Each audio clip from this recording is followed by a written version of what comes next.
Good morning বন্ধুরা, কেমন আছো সবাই?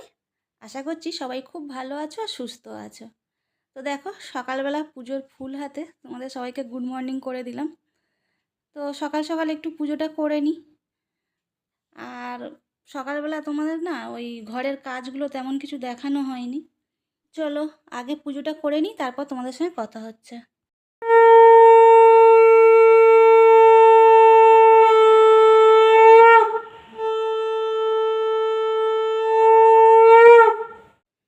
তো আমার পুজো দেওয়া কমপ্লিট হয়ে গেছে। আর সকাল সকাল পুজো দিয়ে নিলে দেখবে মনটাও বেশ ভালো থাকে, তাই না? পুজো দেওয়া কমপ্লিট হয়ে গেছে, এরপরে রান্না করতে যাব। আর আজকের আমাদের বিরিয়ানি হবে। ছেলে অনেক দিন ধরেই বলছিল বিরিয়ানি খাবো, তো আজকে বিরিয়ানি বাজার করে নিয়ে এসছে। চলো দেখাই কিভাবে বিরিয়ানিটা বানাচ্ছি। তো এখানে 1 কেজি চিকেন নেওয়া হয়েছে আর 600-র মতো চাল ভিজিয়ে দিয়েছি।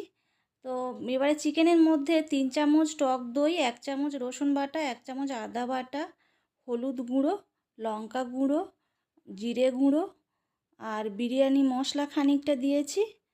আর কেওড়া জল 2 চামচ দিয়ে দেব।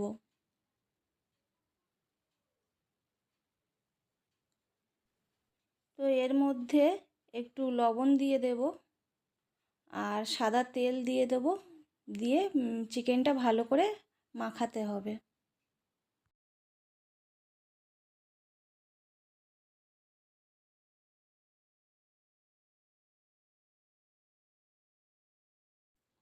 চিকেনটা ভালো করে মাখিয়ে নিয়ে ঢাকা দিয়ে ফ্রিজে 1 ঘন্টা রেখে দিতে হবে। তো বিরিয়ানি করতে যা যা উপকরণ লাগবে সব কিছু হাতের কাছে গুছিয়ে নিয়েছি। তো এবারে ভাতটা করার জন্য জলটা বসিয়ে দেব ওভেনে।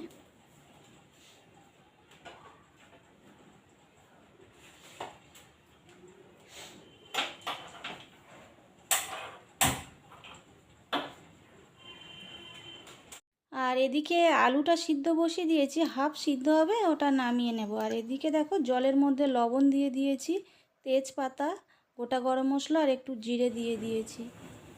তো এরপরে চালটা তুলে দেব। যখন দেখব জলটা ফুটছে তো তখনই চালটা তুলে দেব।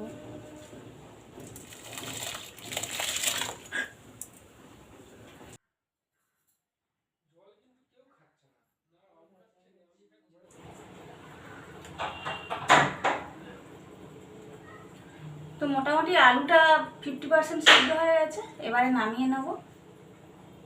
আর ভাতটাও আর একটু সিদ্ধ হবে, মানে 80% হবে, ভাতটা নামিয়ে নিতে হবে।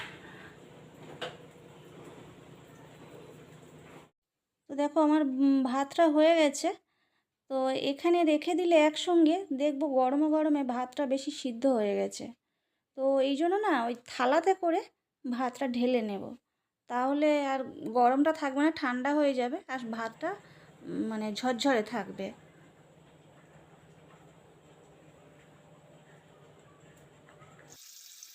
তো এদিকে দেখো আলুটা ভেজে নিচ্ছি আমি।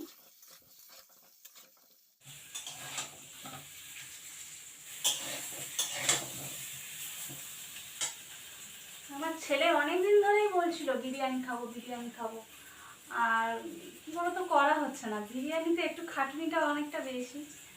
আর এই মানে আজ করবো কাল করবো এই করে করে আর করা হয়নি।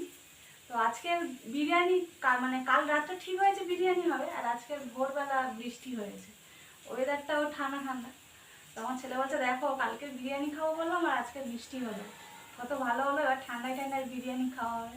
তো বিরিয়ানিতে না একটু তেল বেশি লাগে। তো এইবারে তেলটা গরম হতে এর মধ্যে গোটা গরম মশলা একটু জিরে দিয়ে পেঁয়াজটা তুলে দিয়েছি। আর পেঁয়াজটা যখন ভাজা ভাজা হয়ে যাবে তখন 1 চামচ আদা বাটা, 1 চামচ রসুন বাটা দিয়ে ভালো করে নেড়ে চেড়ে এবারে হলুদ গুঁড়ো, লঙ্কা গুঁড়ো, তারপরে জিরে গুঁড়ো দিয়ে, আর এর মধ্যে না একটু ঘি দিতে হয়, তো আমি ভুলে গেছিলাম। তো যখন পেঁয়াজটা ভাজছিলাম তখন আবার একটু ঘি দিয়ে দিয়েছি। আর এই মশলাটা করে নিয়ে চিকেনটা তুলে দিতে হবে। আর চিকেনটা এইভাবে বেশ খানিকক্ষণ কষতে হবে।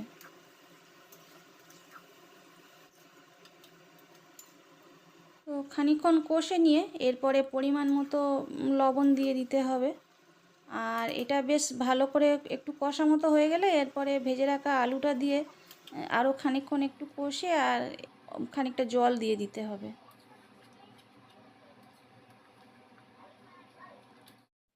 আর এদিকে দেখো গরম দুধে খানিকটা জাফরান দিয়ে দিচ্ছি কালারটা আসার জন্য। আর এদিকে আমার চিকেনটা মোটামুটি কমপ্লিট হয়ে গেছে। তো শেষে 1 চামচ গোলাপ জল, 1 চামচ কেওড়ার জল আর খানিকটা ঘি দিয়ে নেড়ে চেড়ে এবার ওটা নামিয়ে নেব। আর এদিকে ডিমটা সিদ্ধ করে নিয়েছি। আর যে হাঁড়িতে এবারে লেয়ার করে সাজাবো সেই হাঁড়িটা প্রথমে ঘি দিয়ে ভালো করে চারিদিকটা মেখে নিয়েছি। তো এবারে নিচে সবার নিচে ভাতটা দেব। ভাতটা খানিকটা দিয়ে এবারে চিকেনগুলো সাজিয়ে দেব।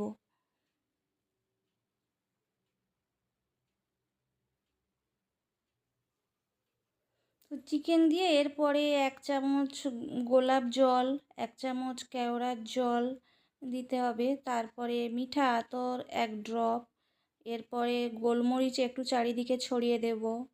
তারপরে একটু লবণ দিয়ে দেব।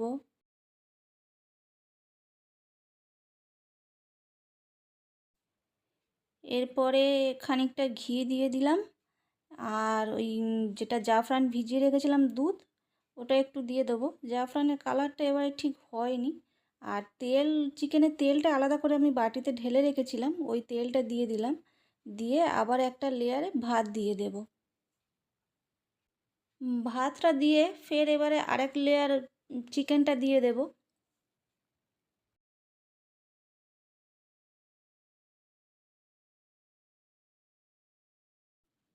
এবারে ডিমগুলো সাজিয়ে দেব চিকেনের উপরে।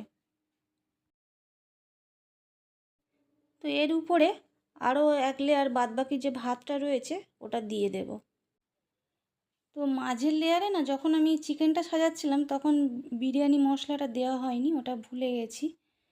তো উপরে এবারে সেম ওই রকমই দিতে হবে।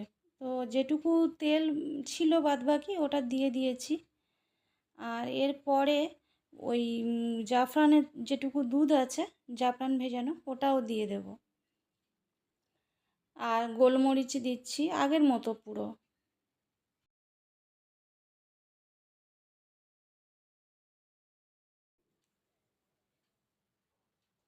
1 চামচ গোলাপ জল, 1 চামচ কেওড়ার জল,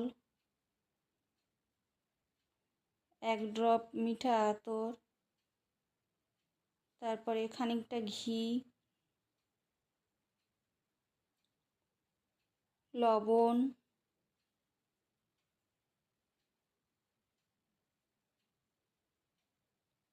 এবারে ওই বিরিয়ানি মশলা দিয়ে দিলে এটা কমপ্লিট হয়ে গেল সাজানো। তো এরপরে খানিকটা আটা মেখে ঢাকনাটাকে সিল করে দিয়েছি। দিয়ে 1/2 ঘন্টা ওই একদম গ্যাস ওভেনটা মানে সিমে দিয়ে ওটা রেখে দিতে হবে 1/2 ঘন্টা। দেখো 1/2 ঘন্টা পরে হাঁড়িটা নামিয়ে নিয়ে চলে এসেছি। আর দেখো আমাদের আজকের বিরিয়ানি রেডি হয়ে গেছে, দেখে নাও একবার।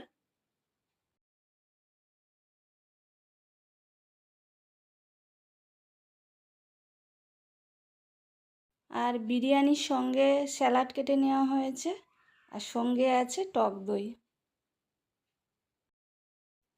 তো দেখো বিরিয়ানি নামিয়ে এনে খেতে বসে গেছি, কেননা গরম গরম বিরিয়ানি খেতে সবথেকে বেশি ভালো লাগে। তো সেই জন্য বসে গেলাম।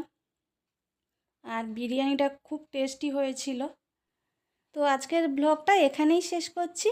আজকের ব্লগটা তোমাদের কেমন লাগলো অবশ্যই কমেন্ট করে জানাবে। আর যদি ভালো লেগে থাকে প্লিজ চ্যানেলটা সাবস্ক্রাইব করে দিও, লাইক করে দিও। আর যেসব বন্ধুরা অলরেডি সাবস্ক্রাইব করে দিয়েছো তাদের জানাই অসংখ্য ধন্যবাদ। এভাবে পাশে থেকো। আর আজকে এই পর্যন্ত। সবাই খুব ভালো থেকো, সুস্থ থেকো। পরের ব্লগে আবার দেখা হচ্ছে। টাটা।